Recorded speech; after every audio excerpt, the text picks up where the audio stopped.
Hello. I'd like to welcome everyone to the second debate this year between the college Republicans and college Democrats. Just a round of applause real quick for them. And before we get started, I just want to introduce Sean Bengali, part of UPUA for PSU Votes Week.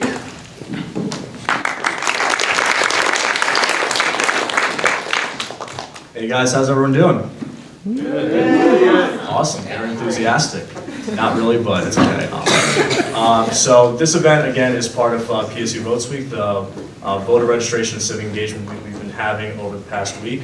So far, it's been a pretty good success. We have registered over 340 people over the past 3 days, which is phenomenal. And tomorrow night, we have one more event for PSU Votes Week, and it's called the Legislator Panel. This will involve Mayor Gorham, County Commissioner Mike Pipe, the Senate Majority Leader's Chief of Staff, and Glenn Thompson's field representative, and it will be a discussion on civic engagement, not only federal government politics, but also local and state politics as well. So I hope you guys come out to that, and I know probably all of you guys are registered to vote already because we're all political junkies here, but if you're not, I'll be sitting over there with a clipboard, so yeah, if you guys want to come over and register, then that'll be great. That's all I really got to say. Enjoy the debate, and I'll give it back over to Nima. Thank you.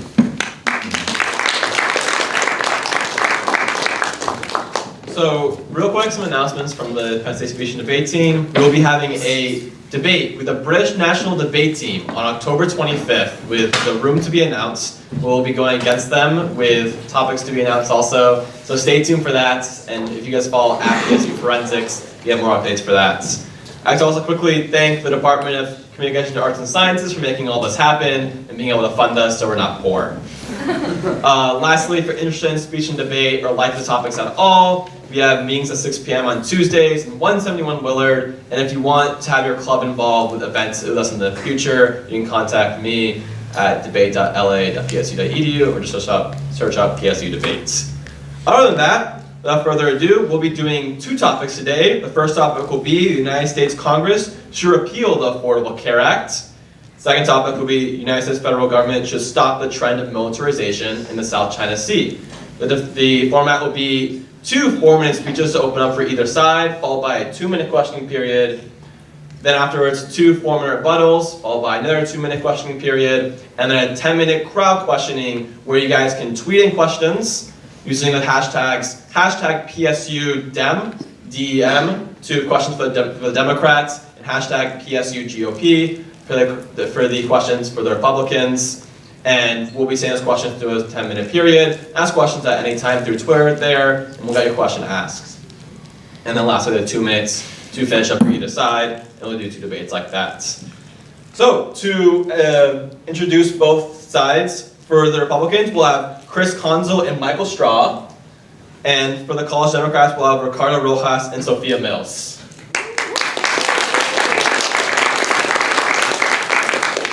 And start off the debate, we'll have the topic, United States Congress should repeal the Affordable Care Act, opening up by Michael Straw.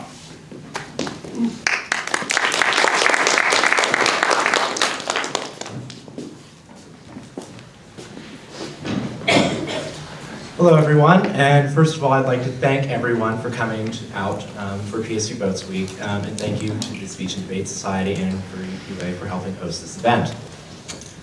Congress should and must replace and repeal Obamacare. Obamacare is a law that was rammed through Congress in 2010. It's still unpopular. 51% at the very least find this law distasteful. And Democrats are refusing to reform it because it is Obama's one true legacy. This law has wasted billions of dollars on defunct websites, healthcare exchanges that have fallen apart, even governors have resigned in disgrace because of this law. Finally, billions of your taxpayer dollars are handed to major health insurance companies every day to try and negate their losses and profits because of this defunct law. Therefore, Congress must repeal Obamacare and replace this law with something that is far more beneficial and less controversial. To start off, reinsurance. It's robbing Americans blind. In section 1341 of Obamacare. It explicitly states, allocating taxpayer dollars that shall be deposited in the general fund of the Treasury of the United States and may not be used for reinsurance programs established under this section. Congress has stopped funding Obamacare's reinsurance program, which gives health insurance companies funds that they've lost because of entering insurance exchanges for at least 4 years. President Obama's Treasury has moved, at the very least, $1.7 billion illegally, without our knowledge, until now, recently, back in a ruling that was done this year. And no one has done anything to stop it. $1.7 billion given to health insurance companies. Tragic.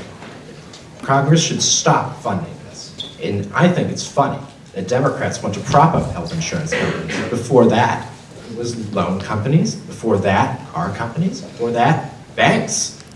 They'll help anyone, unless if you are in the 1%. They won't. They absolutely won't. And they won't help you unless you are in the 1%. Hardly the party that Bernie Sanders ran. If this doesn't change, we could see defunct insurance companies continue to be propped up, despite providing bad health options. Democrats are pro-choice only when it benefits them. Let's move on to those horrible health insurance exchanges, which never work. Obamacare set up health insurance exchanges for each state to have competitive health care. These exchanges are meant for us to use to purchase affordable plans. These don't work because most states have only 1 or 2 insurance companies, which, by the way, are propped up by reinsurance companies that, we're supposed to be funding to help, create monopolies, This is important because 5 states, notably Oregon and Hawaii, have dropped out of their health insurance exchanges. I wonder why. Maybe because there's no one running in them. Instead, we should be having a national private market where health insurance companies can compete and have choice and have different kinds of health insurance provided in each. If we continue with these exchanges, Democrats will only continue to provide impoverished states with subpar health care companies and wealthy states with overpriced ones. I would hardly call this fair. I call it a hindrance on society. Democrats should wake up and work with the Republican Party before this gets any worse, whether if it's with health insurance exchanges, whether if it's with handing companies more money than they should, or any at all, or just for the fact of the matter, this law sucks. Thank you.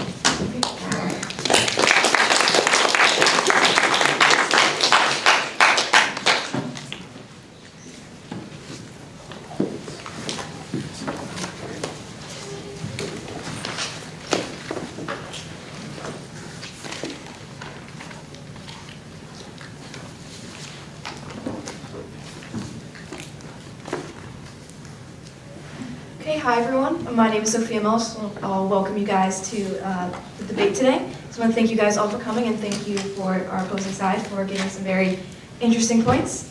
So the first point that our opponent claimed was that the Affordable Care Act wasted money.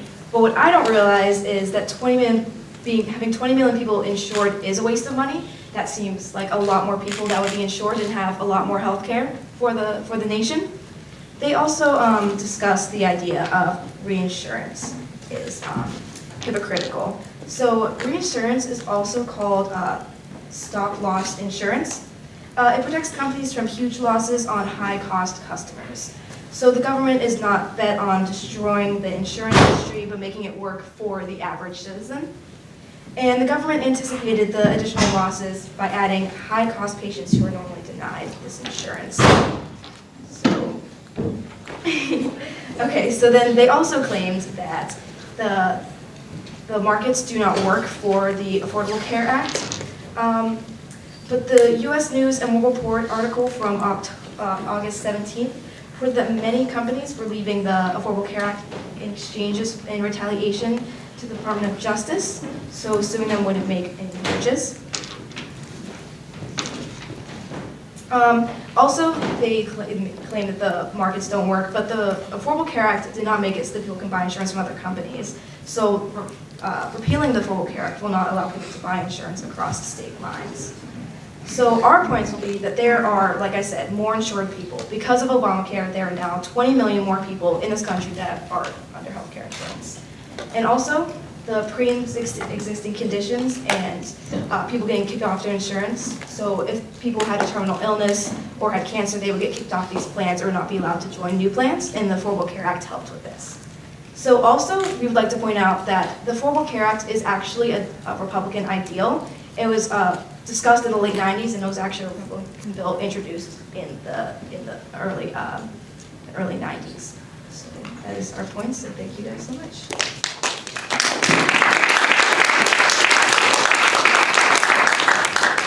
We'll now move on to a 2-minute questioning period. The first question going to call Republicans. So, first of all, I guess we would like to ask, so why didn't we just pass a law with pre-existing conditions? Why did we have to ram through a law that was 2,000 pages, created this unneeded exchange between states that many don't even want? Why did we have to do that?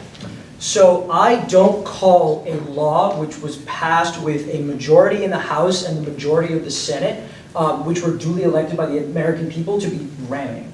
I'm sorry that your party wasn't in the majority during that time, but that's the vicissitudes of democracy. What has happened since then is that your party has tried to repeal the Affordable Care Act 56 times and failed each and every single time, even in a Republican-controlled House. However, the reason we did need to do this is because the healthcare system as it was fundamentally broken, right? And while the Affordable Care Act hasn't fixed everything, just saying we're just going to pass a pre-existing conditions law or pass a catastrophic illness law would not have achieved the goal of getting more people insured, which is what prevents people from getting into these catastrophic illnesses in the first place.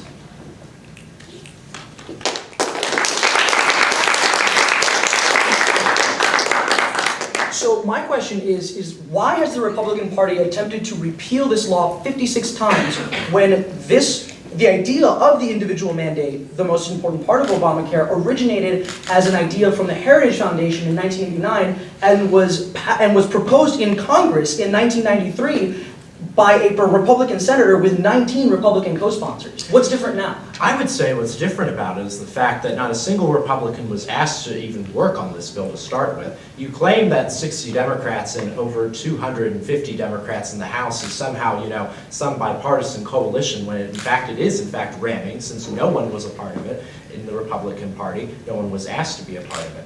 Unlike back in 1994, when Bill Clinton was actually being a very bipartisan president, and we had Democratic and Republican leaders actually working together, unlike this polarization that has been created by this law, because the Democrats have decided to create a polarized environment by not allowing for any sort of changes to be made in Obamacare, and they flat out deny reinsurance occurs. So I honestly say that the reason why is probably because of the polarization that's occurred, and it's started because of your party on this, and that is why the Republicans took the House, taken the Senate, and are hell-bent on trying to take back the White House. Thank you. Moving on to the rebuttals, we're out of time for questioning.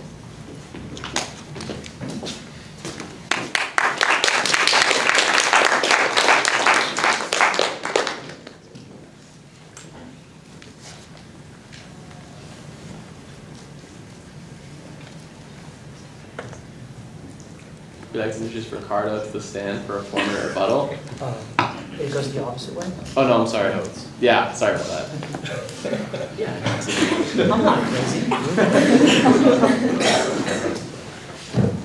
So basically you, yeah.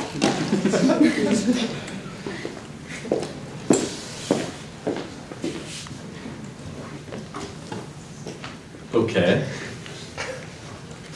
All right then, let's rebuttal. So Ricardo, I kind of want to know, just from, kind of said how we have more people covered. I understand right now the Affordable Care Act has not covered a lot of people, like I said. What do you think is kind of the reason behind that? No, you. Robert. You have to speak. You speak. You speak for 4 minutes. I don't have to answer a question. Yeah. Well, all right then.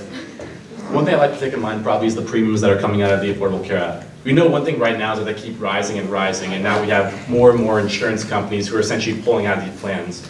Most recent one now in Arizona, which is primary, there are now only 2 insurance companies in the state that technically cover.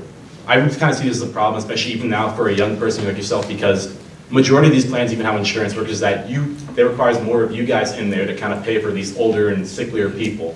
So I kind of want to kind of pose the question, why exactly should someone like me have to come in and really pay to help support these older and older people? Not trying to say it in a bad way, but you're young, you're healthy, why exactly do you need insurance then? Especially to cover conditions that you may not even need or might not even have.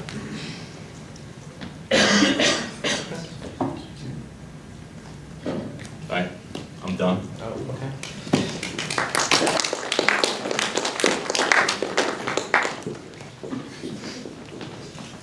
So our opponents have made a lot of very interesting points. First, I'd like to answer the point that was made during the rebuttal, in which Michael claimed that this partisanship with respect to the Affordable Care Act is a Democratic problem. However, Senate Majority Leader Mitch McConnell is on record in 2009 as telling his conference in Congress that they will deny Obama any bipartisanship. The Affordable Care Act was passed in 2010. So even though the Affordable Care Act is a Republican plan, they have been hell-bent on denying Obama any sort of legislative achievement since he started his term. Furthermore, moving into the points made by the second speaker, while it is true that premiums have increased during the time that the Affordable Care Act has existed, before the Affordable Care Act, the rate of increase of those premiums was much higher. For example, between 1999 and 2004, premiums increased by 72%. However, between 2009 and 2014, they've only increased 26%. So while, yes, rising insurance costs are still a problem, the Affordable Care Act has actually slowed that progress. Second, my opponent claims that insurers are leaving the ACA markets. And while that's true, in an August 16th interview with CNBC, Florida Blue CEO said that the Affordable Care Act was working extremely well for his company, and because it was focused in Florida, and that larger national providers were struggling because they can't meet the individual needs of the states. Furthermore, my opponents also argued that the individual mandate is unfair. But I would like to posit that the individual mandate isn't unfair for the people that choose not to buy insurance, but it's unfair for the millions of people, the vast majority of Americans, which do have insurance.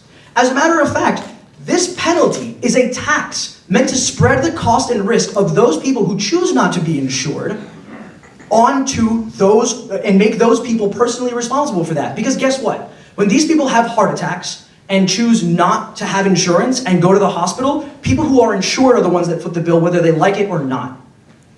And now moving to some reasons why the Affordable Care Act is a good thing. First and foremost is that more people are insured. 20 million people have insurance. Furthermore, the insurance markets expand consumer choice and knowledge. So the ACA asked for states to create their own healthcare exchanges that are accessible to the public. And the failure of a state to create those exchanges means that the federal government stepped in. Guess which states have decided not to take Medicare funding from the federal government and decided not to set up their own exchanges?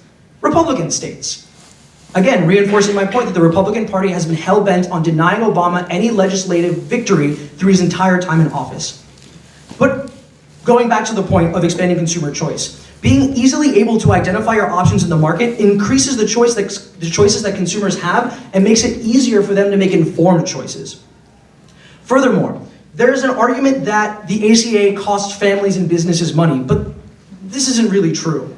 The Affordable Care Act includes tax subsidies, tax credits, and many other programs offered by the government to help families support the cost increases made by the ACA. For example, a tax credit for small businesses exists, which allows them to cover up to 50% of their employees' health expenses.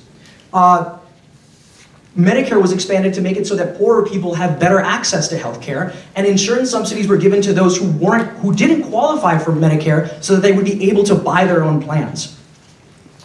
Furthermore, the Affordable Care Act has made Medicare better and actually lowered its costs.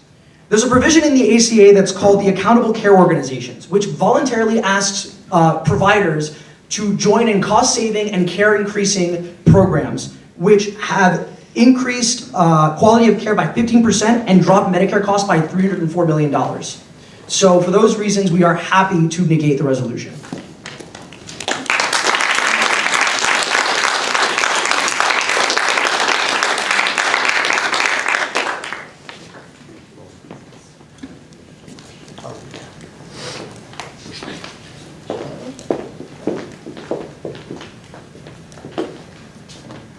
So, bringing it back to the point. Twitter questions. Hmm? Twitter questions, right? No, 2 minutes. Oh, okay. Minutes Yeah. rebuttal for questions. So kind of going back to bringing in more people who are insured, becomes the problem kind of with insurance that you need other people to kind of balance other people who you're bringing in. So if more sick people are joining, and even joining now, they're only buying insurance when they need it, how's that essentially making costs go down?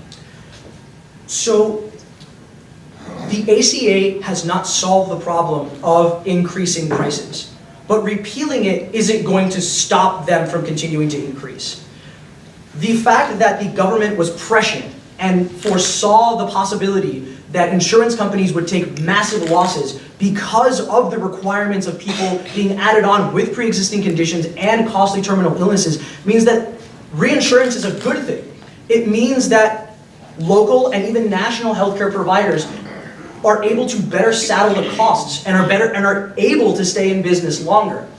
Unfortunately, what's going to have to happen is that the market is going to have to adjust in accordance to this. And repealing the Affordable Care Act actually makes it so that they have to readjust to a sudden change, which would actually destabilize the market even more. So then now my question to you is, what does your party hope to accomplish by repealing a bill when they don't have a coherent plan to replace it themselves? Honestly, we're looking at essentially what's going on to people who are basically being thrown into these high premium plans. No one wants, one of the biggest things with Obamacare was you could keep your doctor. That ended up happening. Your premiums wouldn't rise. That ended up happening. And look at a lot of these plans that are even happening now, where people are getting charged for things they don't need on their plan. Even me as a healthy person, there are things on my premiums that I pay for that, frankly, I don't even need.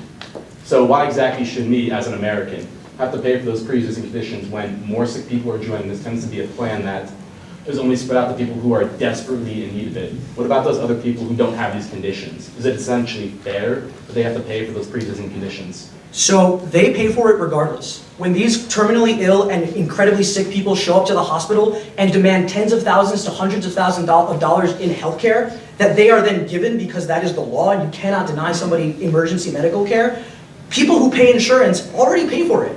Prior to the Affordable Care Act, if somebody showed up and didn't have insurance, you were still paying for it. And you bring up the point of essential minimum insurance. So prior to the passage of the Affordable Care Act, insurance plans would be missing ambulatory services, emergency services, neonatal and pregnancy care. So, Right, because I definitely need pregnancy care right there. but you know what? If you are in a family and your wife is pregnant, right, and you didn't know that your insurance plan didn't cover that, because insurance plans are complicated, don't you think that there should be a law which protects you as the consumer in that respect? Consumer, well, I'm a single white male, and only from that respect, I don't think I need pregnancy care. I don't think I need other kinds of services that are not specific to my gender, yet I'm still paying for those. See, but but more than 50% of people in this country are women, and a ton of people in this country aren't white. So.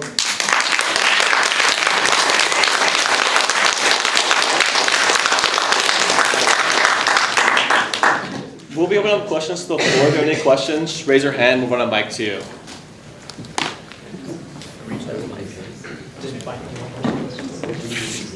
That's what I thought. Oh, okay.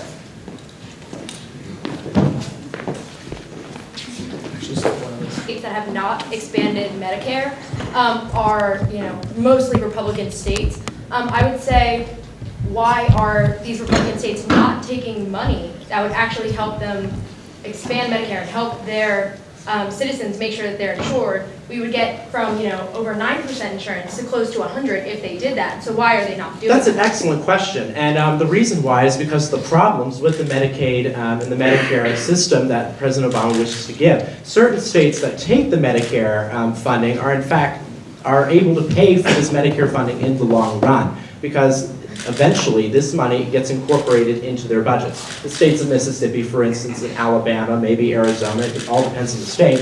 I mean, you could say the same thing for the Democratic states of Delaware, Oregon, Hawaii, don't have budgets that can take billions of dollars and then be forced to try and cover it with revenue 10 years later that they know that is not going to be there. A question to the college Democrats from Twitter. The GOP argue we should have a national exchange instead of a state one. Why wouldn't that solve for other problems? We're here to debate about the repeal of the Affordable Care Act. That has been the Republican position 56 different times, is to repeal the Affordable Care Act. Not repeal and replace it with something else, but just to repeal it. That's it. So I'm going off of what the National Party does. And I'm arguing off of what the National Party says, not what Michael Straw believes. Because what Michael Straw believes does not represent what affects millions upon millions of Americans. But I would like to take this opportunity to say that the expansion of Medicare is incredibly important, right? Medicare has a 2% overhead, as opposed to insurance companies, which can have up to 20%. So Medicare is more efficient. It provides excellent amounts of care. And I think the reason why these states are so reluctant to take this money, I think is mostly for political reasons. But I also believe that if they do think that it's because of an uncertainty in the budget in 10 years, it's because the Republicans continue to try to dismantle Medicare as they have tried to for the last 50 years. So you can't say that it's not going to work when you actively try to make it not work. I would just like to follow up real quick on that. There's a great example, actually, in our own state, where I'm not even going to use this. This doesn't work. Governor Corbett said it himself when he was debating whether to take the Medicare and Medicaid funding, that the state's own pension system was overrunning our funds, but we managed to gain revenues in the long term to be able to fund Medicare and Medicaid expansions. That is why the state of Pennsylvania decided to take it. The state of Mississippi might not be able to take that money in the long run. Why? Because it knows that it's not going to be able to fund or have the revenue streams to do it. It's a bad deal. Maybe you should reform it, but the Democrats don't want to do that because obviously it's just messing with something with Obama's legacy for some reason. I mean, I'm going to quote Mitch McConnell, we will deny him bipartisanship. It's not like this started from the Democrats. Oh yeah, but then, it just continued because for some reason with TPP, with the Keystone Pipeline, with all these other Republican initiatives that gained a lot of Democratic support over the years, for some reason, we didn't work with the president on anything. Another question for college Democrats from Twitter. Do the numerous failing co-ops across the country bode badly for the future of Obamacare? I think what bodes badly for the future of Obamacare is our gridlock political system. If we can't agree on the fact that there are some things that are good about this law and some things that need to change, there's nothing that we can do about it. But as long as the National Republican Party insists on complete and total repeal of the entire Affordable Care Act, we can't move forward on this, right? We need to, but both parties at the national level need to sit down and say and agree, look, there are things here that we need to change, and there are things here that we need to stay. Unfortunately, as it stands right now, with gerrymandered districts essentially guaranteeing Republican control of the House, I just don't think that that's going to happen. So while the failing co-ops are a problem, they're a problem that can be solved, but they can't be solved unless we have the solvency to do so as a government. This is a question for the college Democrats. So here at Penn State, the main healthcare provider, Aetna, is pulling out of the Affordable Care Act, which will likely raise premiums and have a bad effect for students of our university. How can you say that this Affordable Care Act is good and helps and is good for the free market if situations like this are happening all across the country? So what happened with Aetna and United Health and a few other insurers is that they wanted to conduct a merger and essentially create an even tighter oligopoly than there is now, right? Nationally, there are only maybe 3 or 4 healthcare providers, Blue Cross Blue Shield, Aetna. You could probably, a few of you could probably name off the top of your head the vast majority of national insurers. The reason they're pulling out of a lot of these ACA markets is literally extortion. They are mad that the Department of Justice said that they couldn't produce those mergers, and so they're pulling out in retribution. As a matter of fact, I believe there is a U.S. News and World Report article from August 17th of this year that explains exactly that.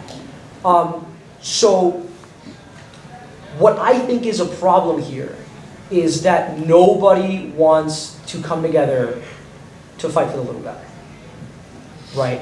The person that ends up getting screwed here is the person that's stuck in the Medicare gap in a Republican state. It's the person, you know, who still can't afford their insurance, And right? The last question for the time will be going to the college Republicans. Isn't the ACA, Affordable Care Act, settled since it has been upheld by the Supreme Court, much to the credit of Republican Chief Justice Roberts? No. The reason why is because it's a law, and laws can be repealed. Laws can be changed, laws can be reformed. It's that simple. If it didn't go before the Supreme Court, then what was it going to be? It's a law. Therefore, by its own nature, we can change it. We can make sure that rates are different. Unlike Nancy Pelosi, where she states we have to pass it before we can see what's inside, we're going to actually go back and see exactly every single page of Obamacare and make sure that we change the things that are problematic with it. Exactly what our party has been wanting to do, and we will continue to do. Like, for instance, with reinsurance. I mean, the other thing that screws out the little guy is reinsurance. Reinsurance is where billions of dollars are going to other companies, and these large companies, rather than money that could be going to helping individuals, young children with health care or with education or with other things that our government is drastically underfunding. The Democrats complain about it consistently, yet they want to give money to health insurance companies. I mean, So would you rather just give it directly to them? That's what you do. Okay, so That is exactly so wait, so you're complaining I'm when we complaining, give you're the one that does it. You're complaining when we give money. Wait, hold on a second. SAS can only get you so far. No, You're complaining that we're giving money to insurance companies to help them eat losses, to keep them in business. That is what and then you cronyism also don't want to give them to those people You give it directly. to banks, you give it to loan companies, you give it to Fannie Mae and Freddie Mac, you give it to health insurance companies, yet you've never given it to any normal, average American citizen. You know, you Now, can run. that's what you are doing. You know, You are a hypocrite. You know, you can run. You're a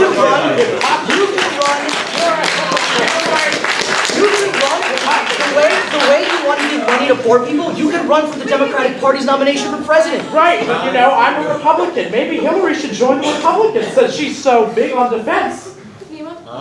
Excuse me, Michael, are you insinuating that you would be for a basic income for all Americans instead of giving that money to all these big banks and insurance companies you've been talking about? I'd be willing for the money to go back into the free markets, which would help innovate and help more Americans get jobs. That's what I think. You mean like the 5% unemployment that we have right now? You mean like helping the 1% that you consistently want to help? Time, guys, come on. Guys, time. That are counted in employment.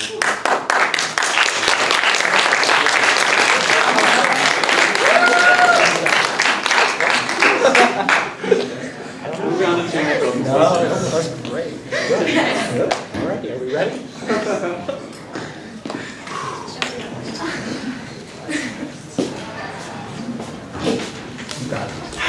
As you can see, being a college Democrat or a college Republican gives you many joys. We're all friends in the end, though, I can guarantee you. After this one. So, clearly, we have a long way to go in terms of having a stable healthcare system. If Democrats want to cover their ears over their failures of the website and exchanges and not paying attention to their own platform regarding corporate America, then fine. The GOP doesn't wait for elections to set records straight. Our party will continue to make sure Obamacare is replaced with a system that works and represents our economy, yet returns rates to affordable levels. And with that, I thank you, ladies and gentlemen.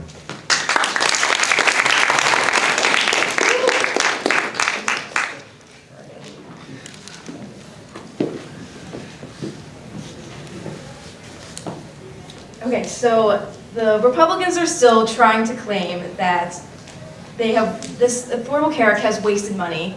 throughout the whole American system. However, 20 million people have been insured because of this money. So they are trying to claim that the ACA hurts insurance markets, when it actually does the opposite. This idea of reinsurance actually is just saying that this money has just already been spent. Repealing the Affordable Care Act won't bring back the billions of dollars that we've already spent. So not only is government subsidized reinsurance, it's not hypocritical, but it's a moot point. So you may be opening up the opportunity for more losses due to the market needing to readjust for this sudden change. So we've also established that there are more insured people, that people with pre-existing conditions will be protected under the Affordable Care Act. And we can't forget that the Affordable Care Act is a Republican ideal in its roots. It was proposed and it is still being held up by the Republican Party. They were just doing this to block President Obama from being successful in his presidency. And also, I would just like to note that Hillary Clinton does want to reform and expand the Affordable Care Act to continue President Obama's work. So this is why the Democratic Party has won this debate. So thank you all for coming. I greatly appreciate it.